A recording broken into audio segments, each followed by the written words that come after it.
Parameters are the variable names that we pass to a function. So parameters are provided just after the function name inside the bracket. So if there are more than one parameter, we will provide it inside the round bracket and they will be separated by commas. So in this program, there are no parameters and no return statement is used. That is why it is called void function. Since we have already seen previously, to make a function call statement, we just have to write the name of function. The name of this function is welcome.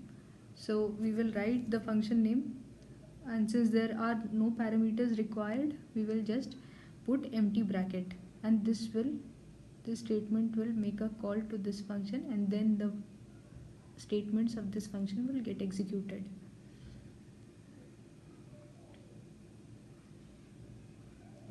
See, in this example, the function name is table and we are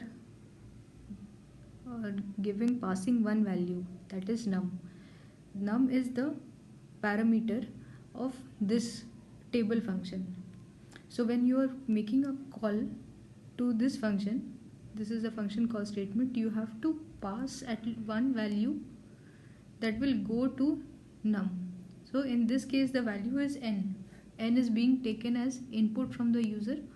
Say if the value is 4, table function is being called with a value 4, so value 4 is being passed to this function. So num variable will get a value 4 and then it will continue to process all the statements that are inside the function. Next is a function with parameters but which has no return value. So in this function, the name is average. There are 4 parameters, num1, 2, num3 and num4. So since there are 4 parameters, when we are calling the function call statement should contain 4 variables that can be passed. So here we are passing n1, n2, n3, n4. So n1 will go to num1, n2 will go to num2, same way n3, num3 and n4, num4. So all the values are being transferred to the function variables, which are called the parameters. These are the parameters. Function with parameter and return. So parameters, we have already seen what function parameters are. Now return statement returns a value from the function to the caller. This value can be used in multiple ways. This value can either be stored in variables, it can be used inside print statement, or it can be used in any expression. So in this example, we have a function called cube and the parameter is num, and it is returning the value num into num into num, means num cube. So when we are making the function call statement to cube, n1 is being passed to num. So if n1 was say 2, when user entered the value 2, it got passed on to num. So it will return the value 2 to the power 3, that is equals to 8. The value 8 is being returned to whom? The value 8 is being returned to the caller. The caller is this line.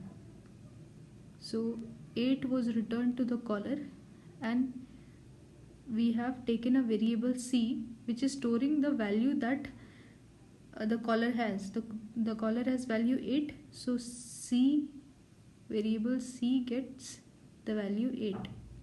So now we can use the variable c anywhere. So this is how it works. The returning statement will return the value to the caller. The caller can store it in another variable. In this case, we have stored it in variable c. A function with return statement. Same again, see this example. We have taken a function called area. The function call statement is made from the main part of program. Area is calls this. Say it calls with a value if n is equals to 1, so 1 will be passed on to r calculation. After calculation, math.py means which function we are using, pi 22 by 7 3.14 into 1 into 1, so it will be 3.14. so 3.14 value will be returned. It is returning a has 3.14. To whom will this value be returned? This value will be returned to the caller. The caller is over here. So the caller is then storing it in variable called AR. So the variable AR has value 3.14. So when we are printing the statement, it will print area of circle equals to 3.14.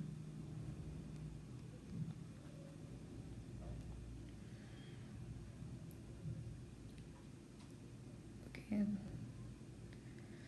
The return statement is optional. So a function can either return a value or return no value. So if a function is not returning any value, it is called a void function. Okay, so the void function may contain a return statement but no value after that. As soon as the compiler sees the return statements, what it does is it exits the function, and whatever statements are written after the function, after that return statement, are not executed. So see in this example, okay, this example does not have a return statement. It just, what it does is it prints a statement and there is no return statement. So this is an example of a void function, a function which is not returning any value. So parameters, as you have seen earlier, if there are more than one parameter inside the function, so they must be written separated by commas. Like you will write, we have seen in the previous example. Where is it? Yes, this. In this example, see, it has 4 parameters: num1, num2, num3, num4, and all are separated by commas. So whenever there are multiple variables to be included in the parameter list, you will separate it with commas.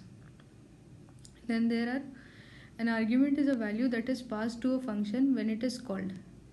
So in the function call statement, the variable that we are passing is called the argument, and in the function definition statement, the variables which are written inside the parentheses are called the parameters or formal arguments. For example, in this example, see,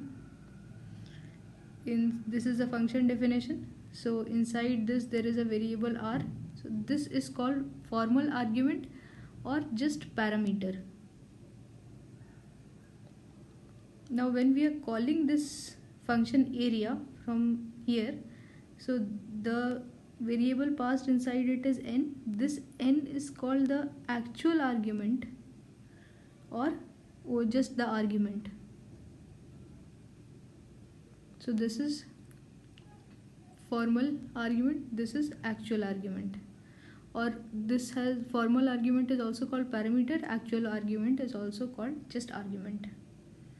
There can be 4 types of actual arguments.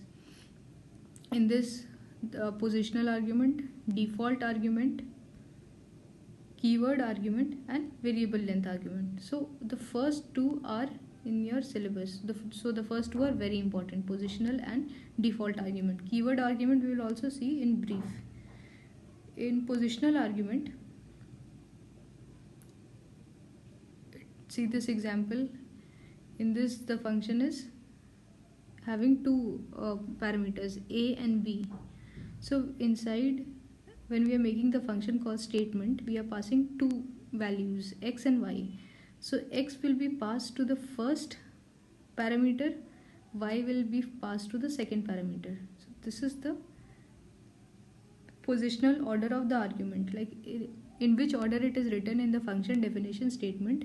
In the same order the values will be passed to the function when we are calling it in arguments, by passing the arguments. Default arguments.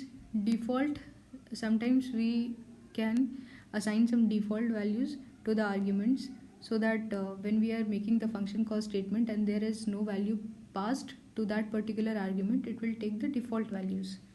For example, see, inside the function definition, this is the when we are defining a function. So we have defined in this case 3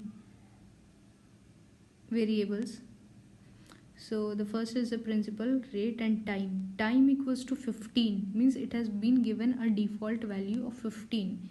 If in case when the caller function is not passing any value to time, so the default value of 15 will be taken in, and this is known as default argument. One thing to remember in default argument is that the default argument should always be the last one to be specified.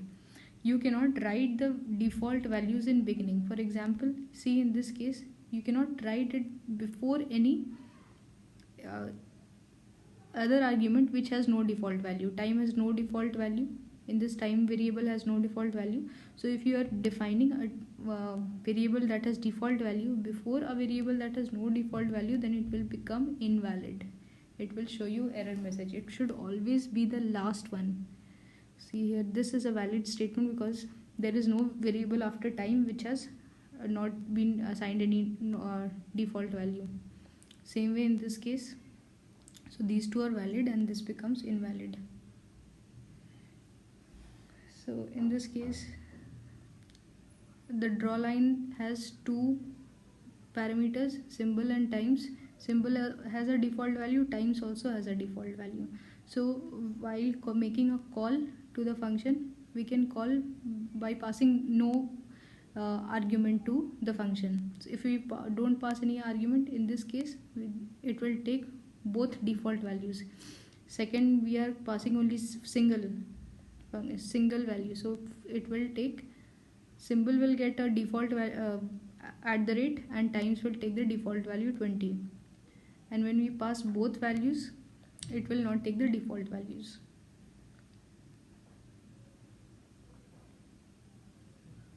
Now see the keyword argument over here. So in this function we have two parameters, symbol and time. Okay, so in positional argument, what happened, whatever values was being passed was passed sequentially. The first one to be defined in the function definition was being passed the first value, second value. So in keyword argument, what we can do is we can change the order in which the arguments are being passed to the function parameters. For example, here we are defining times first and then symbol second. Okay, times is written first and symbol is written second, and they are being assigned to the correct parameters. So in keyword argument, you have to write the name of the variable which are to be assigned the values. So here it is you have to write the complete times and then symbol, so that it goes to the correct position. So if a function definition has all the three arguments, positional argument, keyword argument and default argument. So the order in which you will write the argument is, first you will write the positional arguments, then the keyword arguments, and then the default. Default should always